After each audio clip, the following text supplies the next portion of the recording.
जय जय श्री हरिवंश। वृंदावन के प्रेमी संतों की श्रृंखला में एक बार फिर से आपका बहुत बहुत स्वागत है। आज हमारे साथ हैं श्री हरि प्रिया बाबा जी। इस बातचीत को प्रारंभ करेंगे इससे पहले एक बात बताना चाहेंगे आपको। ये श्रृंखला चलाने का हमारा एकमात्र उद्देश्य लोगों के मन में पल रही भ्रांति को दूर करना है। जैसा लोग सोचते हैं कि बाबा जी वही बनते हैं जिनके पास खाने को कुछ नहीं होता है, पहनने को कुछ नहीं होता है, जीवन में असफलताएं ही हाथ लगी हैं, या घर वाले प्यार नहीं करते हैं, घर वाले घर से बाहर निकाल देते हैं, वो अपना भरण पोषण करने के लिए बाबा जी बन जाते हैं। ऐसा बिल्कुल भी नहीं है, ये बिल्कुल ही गलत मान्यता। हमने अपनी श्रृंखलाओं में देखा है, हमने इन ऐसे ऐसे संत भगवान से बातचीत की है जो इंजीनियर रहे, नौकरी करी, प्रोफेशनल लाइफ उनकी बहुत अच्छी रही, घर वाले बहुत अच्छे रहे, घर वालों ने काफी लौकिक दृष्टि से बहुत प्यार किया, बट फिर भी जब एक भगवत भजन की भूख अंदर जगी, एक भगवत मिलन की जब भूख अंदर जगी, तो ये सारी चीजें अपने आप छूट गई और इस मार्ग पे आगे बढ़े। जब उन पर प्रभु की, भगवान की कृपा दृष्टि हुई तो उन्हें ये चीजें नहीं दिखी, ये चीजें उन्हें रोक नहीं पाई।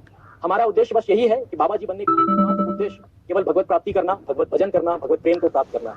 जय जय श्री हरिवंश। इसी श्रृंखला में आज जो हमारे साथ संत भगवान है, आइए इसी श्रृंखला में आज जो हमारे साथ संत भगवान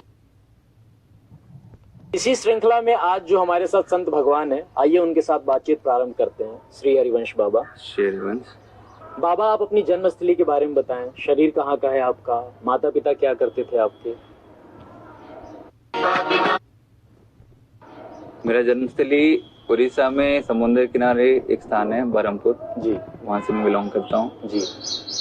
शरीर के पिताजी टीचर थे जी, माताजी होम मेकर थे, उनके ऊपर घर का सारा भार था जी। हम सबका पालन पोषण प्यार से करते हैं जी।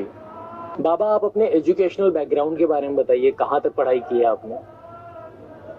श्री जी की इच्छा से पहले मैंने बीटेक किया जी, इंजीनियरिंग कंप्यूटर साइंस में जी, फिर कैंपस प्लेसमेंट हो गया मेरा और मुझे नौकरी मिली विप्रो कंपनी में जी, तो बेंगलुरु में पोस्टिंग हुआ तभी, और 2.5 साल में विप्रो में काम किया। जी, फिर मैंने एमटेक के लिए एंट्रेंस एग्जाम दिया, क्लियर किया, फिर एमटेक ज्वाइन किया। 2 साल एमटेक का रहता है जी, जी। उसके बाद मैंने पीएचडी के लिए अप्लाई किया और पीएचडी क्वालिफाई करके मैं बीटेक, एमटेक, फिर पीएचडी। जी जी और पीएचडी चल रहा था जी। उसके 2 साल हो गए थे, फिर मैंने महाराज जी मुझे यहाँ पे खींच लिया। आपने इतनी पढ़ाई की, जैसे बीटेक किया आपने, फिर एमटेक किया, फिर पीएचडी करी आपने, तो मन में क्या चलता था कि मतलब क्या करना है? आप देख सकते हैं कि सांसारिक विषयों में एक अधूरापन आपको लगता रहता है, भले ही जितने विषय वैभव आपको वास्तविक आवश्यकता रहती है श्री जी के पास वो मिल जाए तो उनकी नसरत आपके सामने झलक ही जाती है। ऐसा ही कुछ हुआ मेरे साथ। स्टार्टिंग से मेरे एजुकेशन लाइफ में श्री जी की कृपा से बहुत ही सक्सेसफुल करियर रहा, स्कूलिंग में भी, कॉलेज में भी और कंपनी में भी। इतना सक्सेसफुल करियर, फिर फाइनेंशियली बैलेंस्ड जी, पर कहीं ना कहीं एक अव्यक्त सत्ता मुझको अपनी तरफ खींच रही थी, जो मेरे अंदर एक सूनापन सा मुझको फील होता था।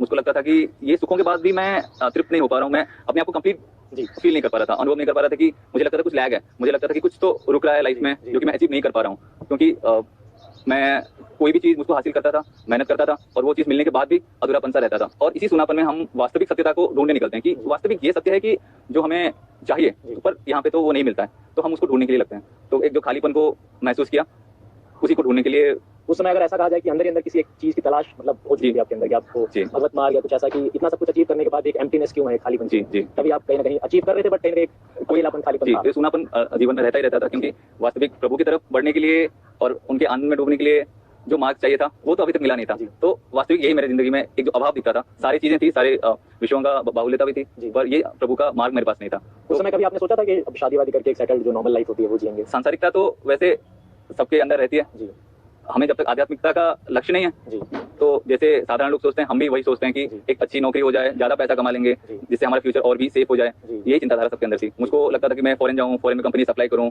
और वहाँ पे खूब सारा पैसा कमाऊं, टेक्निकल स्किल्स में मैं और भी बढ़ोतरी करूं जिससे मैं अनबीटेबल हो जाऊं, जैसे कि एक चरम सीमा को मैं पाऊं। ये लक्ष्य हमेशा से मेरे मन में था। आप चाहते तो मतलब विदेश जाके करोड़ों कमा भी सकते थे, लेकिन कहीं ना कहीं जो वो अंदर की भूख थी भगवत मार्ग की, वो कहीं ना कहीं आपको देखने को मिल रहा था कि यही हुआ। जैसे कि मुझे जब भी फील हुआ कि मुझे कंपनी वाला लाइफ परस्यू नहीं करना है, आगे बढ़ाना नहीं है जी, तो मुझे श्री जी की कृपा पात्र कोई संत से हमेशा वार्तालाप होता था इसी विषय में।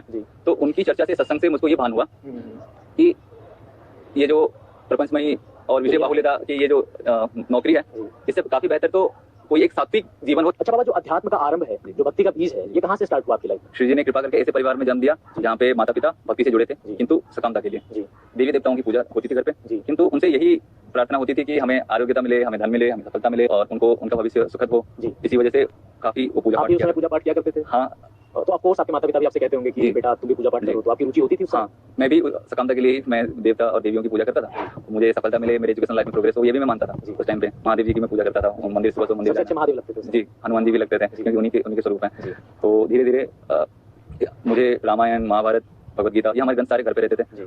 माता पिता की प्रेरणा से और अंदर की श्री जी जो प्रेरणा करती थी, उन्हीं मैंने ये सारे ग्रंथ अध्ययन किए। भले ही इसके मूलभूत तत्व को समझा नहीं, किंतु